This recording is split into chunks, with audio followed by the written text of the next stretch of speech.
everybody, I'm Tom Vasel, and today we're taking a look at 6 different games here. Short reviews, but not necessarily small games. In fact, we're going to start with the biggest game and go onward, so here we go. Solar Gardens is from Darrington Press. Darrington Press kind of jumped onto the scene. They're from working with Critical Role, and theme is kind of their thing. And the theme here, Solar Gardens, you're stepping into the future. You're a visionary architect building your own grid of tiles. So that's what this game is. You're going to draft tiles, put them into an area. I'll show you how to play. We'll be right back. Each player gets their own board, and you have a whole pile of tiles here, and you'll take turns going first. When it's your turn to go first, you will take tiles equal to the number of players plus 1. So let's say it's a 4-player game. I'll take these. I then reveal the top tile. Do I want it? I do not want this. So I pass it to Sally. Sally doesn't want it. She passes it to Joe. Joe doesn't want it. He passes it to Susan. Now Susan, she doesn't really want it either. So she takes it out of the game. Here's the thing. Now we're down to 4 tiles. Susan can't do that again. I don't want this one. I pass it gets to Susan. She has to take it. I take the next one. I do want this one. So I keep it, and now the stack goes to the next person. And this keeps going. You're out once you take a tile until everyone has a tile. When you take the tile, you can put it anywhere on your board, and you can rotate it. But once it's there for good. You're going to continue doing this 16 times until the board is filled up. At that point, you then score the board. Each person gets a humongous scoring reference to keep track of it. So first, you're going to check for these wind turbines and solar panels on each side. So the solar panels, if you have 4 in this row, you get 4 points. I have 2. 4 in this row, you get 3 points. I don't have 4 in any row. Let's look at wind turbines. I don't have 4, I have 3 here, but I do have 4 here, so I get 1 point for this row. I have 4 here, I get 2 points. So that's one thing that you're doing to score. Then you'll check your paths. You get a point for each square in the path with the most connected. So 1, 2, 3 points for that. Animal habitats. So if you have all 5 on your board, and this shows you all 5, you get points. But you also get points for ones that are orthogonally connected. Like these 2 are connected, and these 2 are connected, and these 2 are connected. So I get points for that. You also get points for your flower bed. This whole thing here with water filters in it. So if I have a flower bed, and this is also a flower bed here on the edge of the wall, those will get you points depending on how many water filters you have in them. And there's a few other things that give you points, like these sculptures. That is the symbol for points. You get those. You'll add all this up on your point sheet, and whoever has the most points is the winner. The first problem with Solar Gardens, there's 2 big problems with it. One is it's too big. I mean, again, I don't understand why companies can't understand. I don't want to read the newspaper. You could make the rule book half the size, even if the box needs to be this big, which, incidentally, it does not. But it also is ugly, and it's not very interesting. You saw when it's finished there, all the stuff kind of looks the same. This is some visionary future, but you can't see it. Maybe it's because we're so zoomed out. So it's really big and not that pretty. Gameplay is fine. I like the idea of flipping a tile over and going, do I want that or not? I could use that tile, but there might be something better.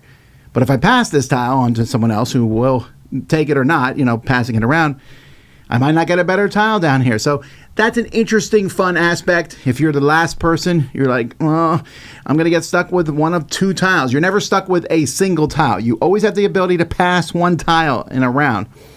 And then putting them out there, it does get a little less interesting as time goes by, because when you get down to your last 1 or 2 tiles, you're like, I need specific things. I also don't know that I love the scoring on it. Like having 4 solar things in one column gives you 4 points, having 4 in another column gives you 1. Then why do I even want 4 in that column? Like, why not just give me 4 for each column I get 4 in? It's some oddities like that. And the scoring is a little tricky because, again, everything kind of looks the same.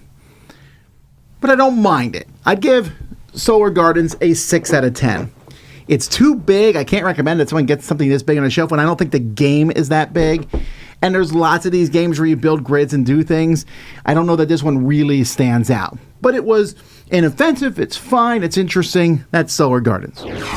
Gnomes and Wizards are apparently terrible enemies. This is a game from Cavern Wire Games, who, by the way, make some of the best bags for little card games I have ever seen. But this is a game that's a battle royale game where you are controlling a bunch of wizards or a bunch of gnomes and fighting each other. In this game, you build a map that has various triangles that are going to match the different clans. Some of them are mines, and if you end your turn on these mines, you're going to get this resource here, the crystals. You are each playing a very distinct, very unique faction. And your goal in this game is to take out as many of the opponent's factions as you can, have as many on your board. You're going to get points at the end of the game after 10 rounds. You're going to have the life of your characters. So here's each person's going to start with their wizard on the board, and you'll keep track of their life values on the board like this.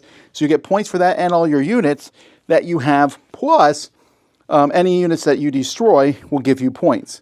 Now, each of your units has, well, first of all, very cute, distinctive artwork on here. And you have a card that tells you the special ability of each of your units.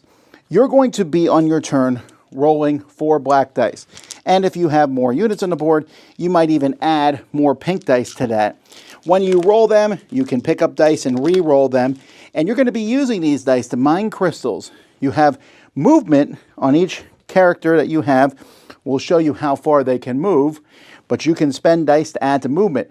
You can spend dice to add to attacking. You can spend dice to add to defense. See, you'll have defense, and if your defense is higher than the attack of the person hitting you, you only take half damage from them.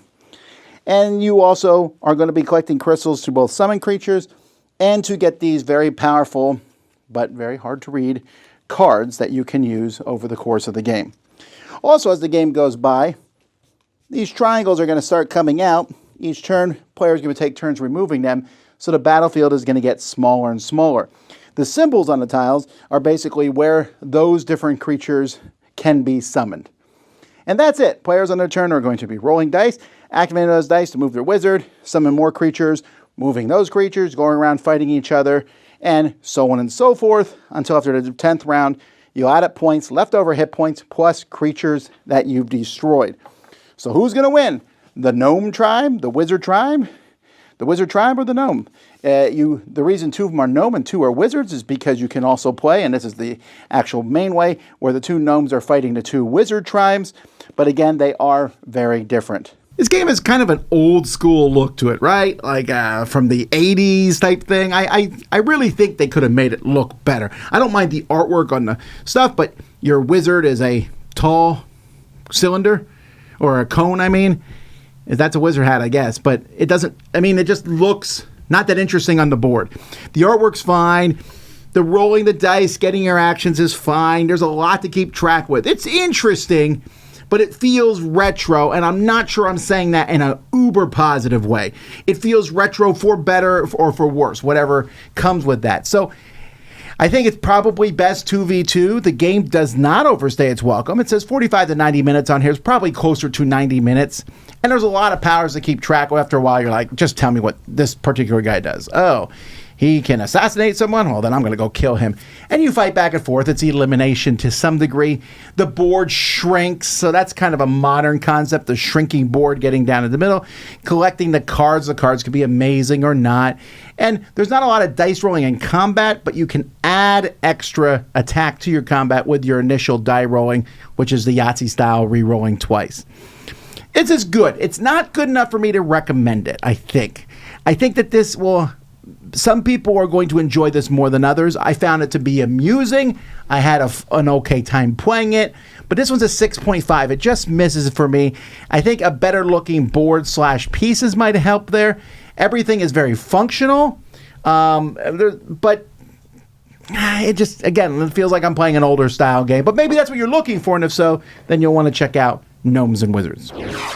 In college, I played Worms, the video game, so very much. This is Worms, the board game, and this is straight up based on the very popular video game. And there are many different versions of it, but probably none more so than the late 90s and early 2000s, where you were moving your worms around, hitting each other with baseball bats, throwing holy hand grenades, and dropping in airstrikes. And this board game from Mantic Games is trying to simulate that. Now, Rules is kind of fast and loose game in a sense that you're going to be building up an island here. You build it pretty much the way you want. Players are going to take turns putting stuff out as the game progresses. Parts of this are going to be sinking down. Everybody starts with some cool cards. You always get a girder, ninja rope, bazooka, Uzi, and a handgun. But as you move around the board and collect supply crates, you're going to get homing missiles, of course the holy hand grenade, homing pinches, fire punch, etc., etc. The wonderful baseball bat. On your turn, you can pick up a crate if you're in it. If your worm is damaged, you stand them up, although you're going to lose worms for sure over the course of this game. You then can inch a worm, moving to the next spot, or you can jump. When you jump, though, you roll the scatter dice. In this game, you often have to roll the scatter die. You'll jump to a spot maybe 2 spaces away. If you roll the target on the scatter die, yay! If you roll the arrow, you move where the wind is blowing, and if you roll a number, you just move in that direction. So it might be like, I'm going to jump here, and then instead of landing there, I roll the wind, and so I end up landing there. This scatter die happens a lot also for weapons. After you're done moving, you can use a weapon. So here, the target's in the same hex as me. I'll hit you, and I scatter you, and you'll move 2 hexes.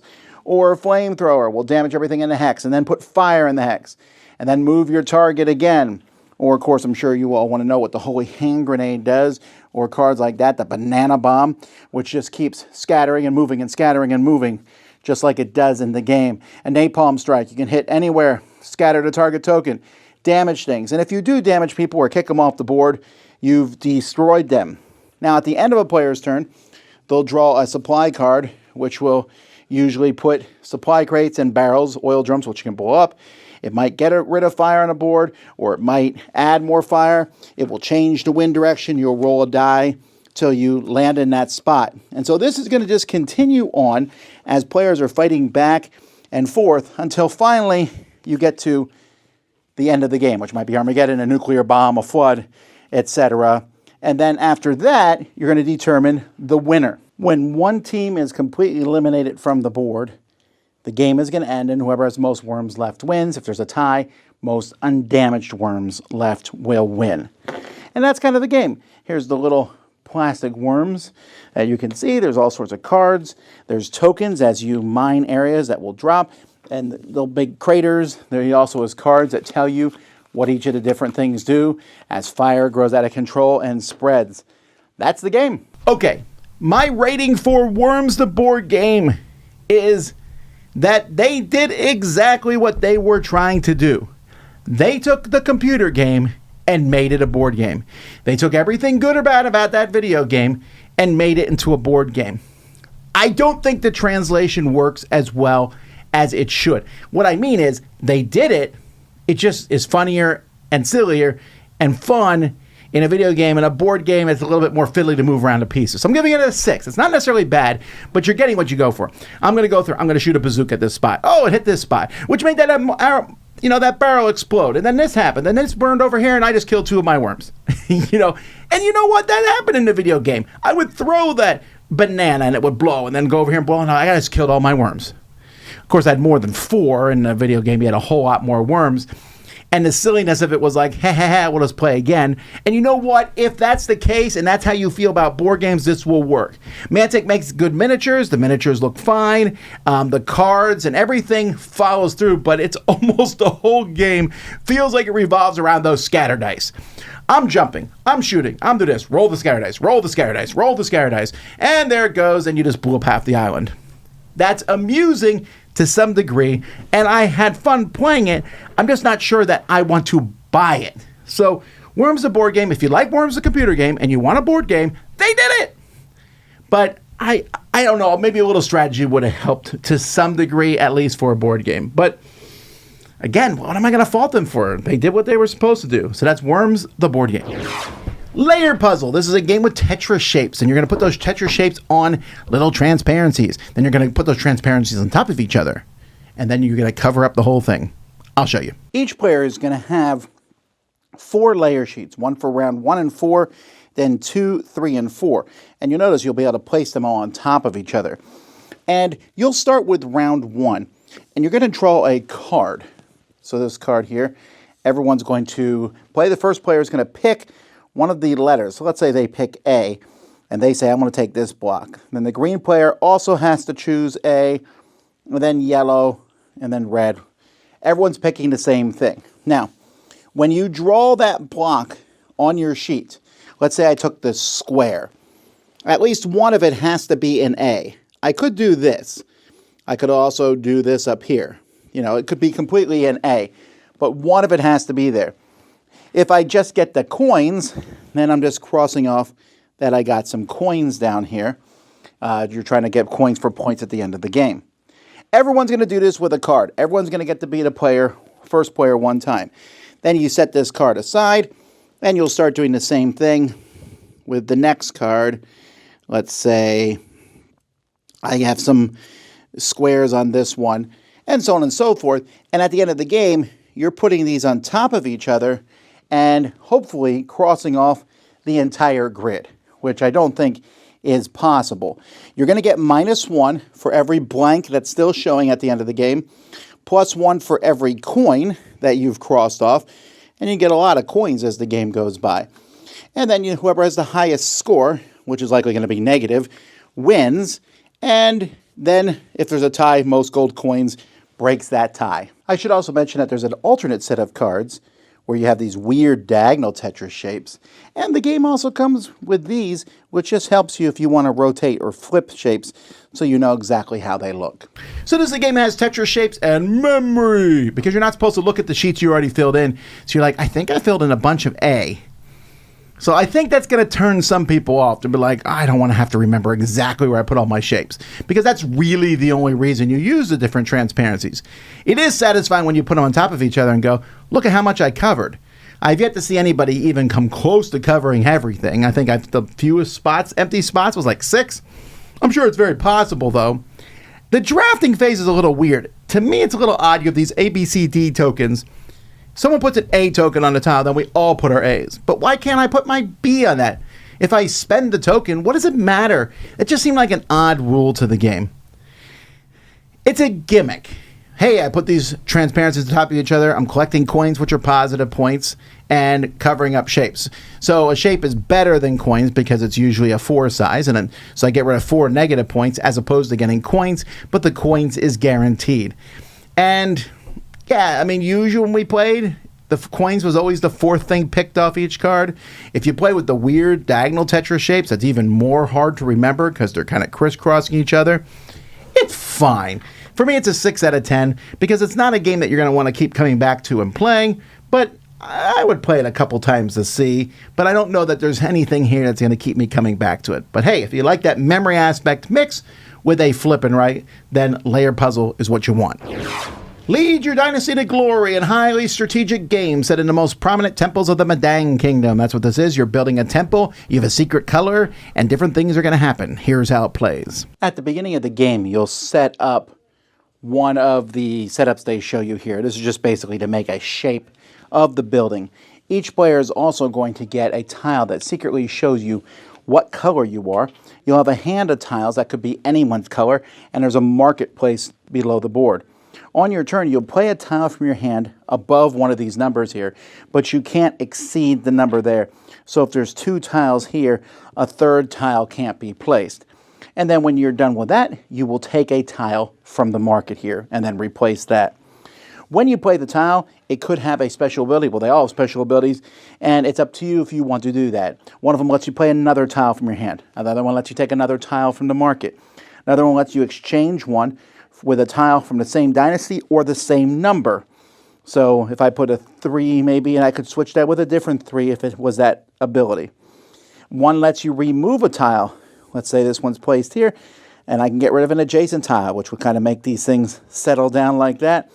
And another one lets you clear the market and put more tiles there. This will continue until all of these are filled up. So this will have 1 in it. The next one will have 2, the next one will have 3, etc. And you build it. At that point, you're going to look at each row. And whoever has the most tiles in a row is going to get 1 point per tile. Then you're going to look at each column. In a column, each tile will score points for any tile below it that is the same number or lower. So this gets nothing because below it's a 4. nothing. This gets 1 point because there's a 3 below it. This 2 gets 3 points. This 2 gets 2 points. This 2 gets 1 point. You'll add up all these points, and whoever has the most is the winner of the game. Unfortunately, there's a lot about Medang that I do not like. I like the concept of it. I like the idea of having different temple shapes. But this game has a hidden color. You are a hidden color. Guess what? Unless you are trying to lose, everyone's going to know what color you are soon. Why would you not just make your color do better and hurt other colors? You're like, ooh, I'm going to keep it secret. Well, that's fine. Keep your color secret, and then you score no points. So they should have just completely cut that out of the game. Unfortunately, the game, all the different abilities, their symbols are very similar, but it's just not that interesting. It's like, I'm put this one here, then you blew it up. All right, then I switched to, and then I built this, and oh, the game's over. I mean, it's a pretty fast game on here. It says 30 minutes, but it could go in 15 minutes. It's not particularly long, and it ends before anything really feels like it gets done. So I pull out the theming. This is a new company, I believe, the TCG Factory, or at least they haven't made a ton of different games. So I want to applaud them for trying something here, but I really didn't like this game, and I'm giving it a 5 out of 10. Casinopolis is the newest version of Sprawlopolis and Agropolis, but Sprawlopolis is from Button Shy Games, where you have 18 cards and you build a city. Now, this is a game for 1 to 4 players, I believe, although I've never played it with anything more than 2, and 99% of my games have been with 1. Now, 99 seems like a pretty high percentage, and that's because I have played Sprawlopolis a lot, and Agropolis and the Combopolis, where you combine the two of them. Here you're now building a casino.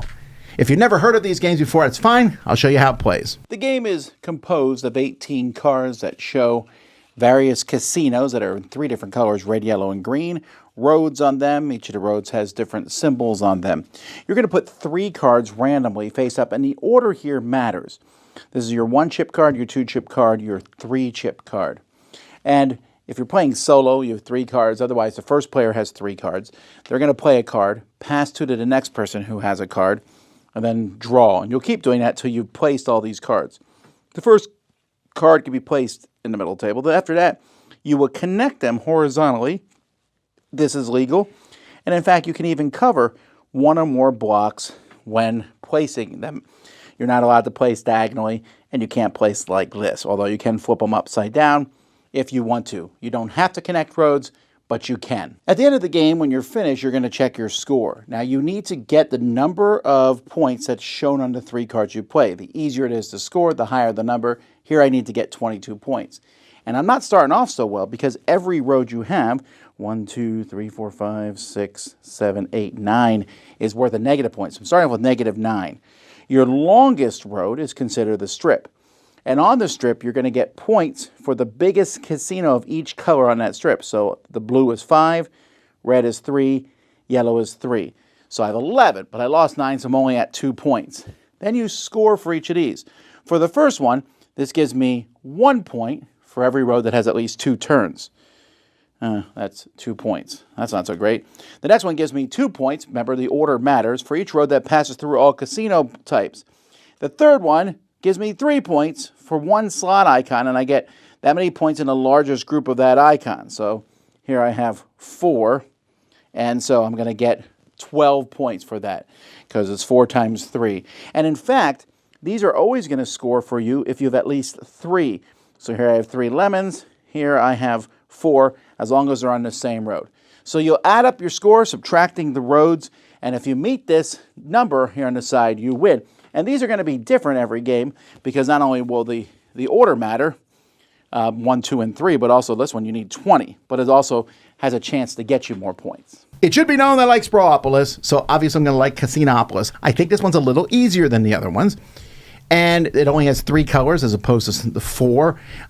You're getting those points for putting things on roads. You have the strip. But the biggest change is that there's 3 cards out there and 1, 2, and 3 points for the order, which makes the 3 cards you draw have even more combinations than normal because the order matters.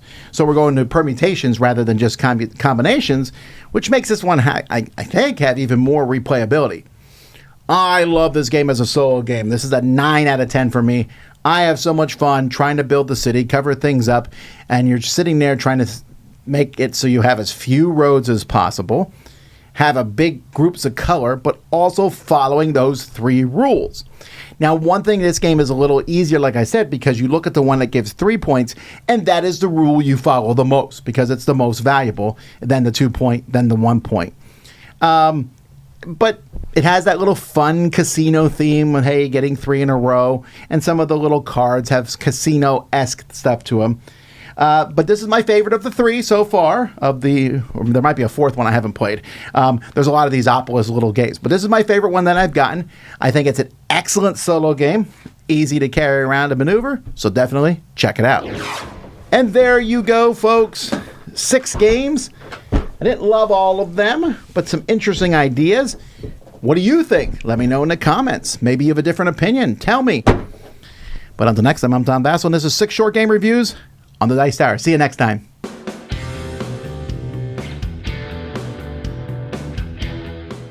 Hey everybody, thanks for watching another video from the Dice Tower. Hey, you want to learn more about us, communicate with us? We have a Facebook group, we have a Discord channel, lots of different ways to get involved with the Dice Tower. You can find that in our Linktree link below. So just click that, it will take you and you can communicate with us on Facebook, join our Facebook groups. There's lots of cool things that you can find and become part of the Dice Tower.